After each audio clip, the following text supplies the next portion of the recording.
이처럼 정부가 저소득층에 대한 지원은 늘리고 부자들에 대한 세금은 더 걷는 내용의 세법 개정안을 발표했습니다.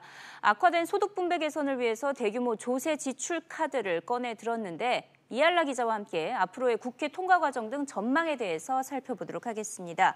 이자 앞서 리포트를 통해 봤지만 정부가 방대한 양을 담은 세법 개정안을 내놓았는데 이번 개정안의 가장 큰 특징은 무엇이라고 보십니까? 정부의 이번 개정안은 소득 분배 개선에 방점이 찍혀 있습니다. 부자들에게는 더 많은 세금을 걷고 서민들에게는 세금 부담을 덜어주겠다 이런 건데 이를 통해서 과세 형평성을 제고하고 현재 악화된 소득 불평 등을 개선해 보겠다는 겁니다. 특히 정부가 근로자녀장려금을 크게 확대하는 등 소득 분배에 초점을 맞췄지만 초고가 다주택자에 대한 종합부동산세를 인상하면서 그간의 부자 증세 기조는 이어가겠다는 의지를 보였습니다. 네, 특히나 눈에 띄는 부분이 MB정부 이후 10년 만에 감세안이라는 거예요. 네, 세수 효과를 따졌을 때 감세안이 나온 것은 말씀처럼 이명박 정부 이후 그러니까 2008년 이후 처음인데요.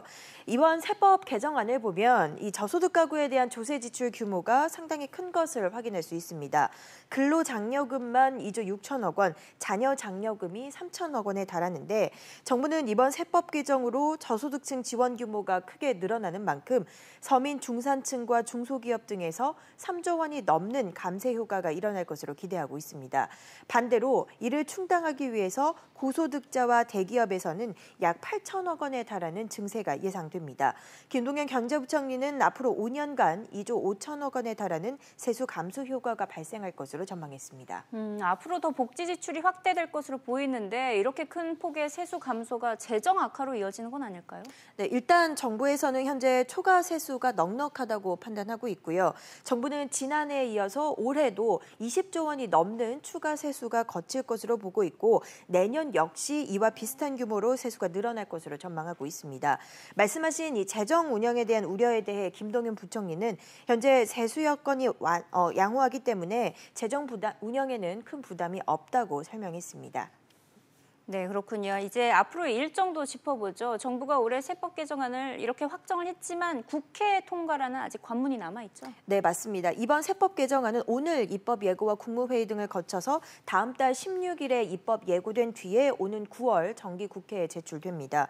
이번 개정안을 놓고 여야 반응이 극명하게 엇갈리는 만큼 국회 통과까지는 어느 정도의 험로가 예상되는데요. 여당은 이번 개정안이 소득 불평등 문제를 완화시킬 것이다 라는 긍정적인 전망을 내놓고 있습니다만 야당은 결국 중산층에 대한 세금 폭탄이라며 강하게 반발하고 있는 상황입니다. 때문에 올해 말 정도는 돼야 개정안이 국회를 통과할 것이란 전망이 나오고 있습니다. 네, 이번에 정부가 발표한 세법 개정안에 대해서 이할라 기자와 짚어봤습니다. 잘 들었습니다.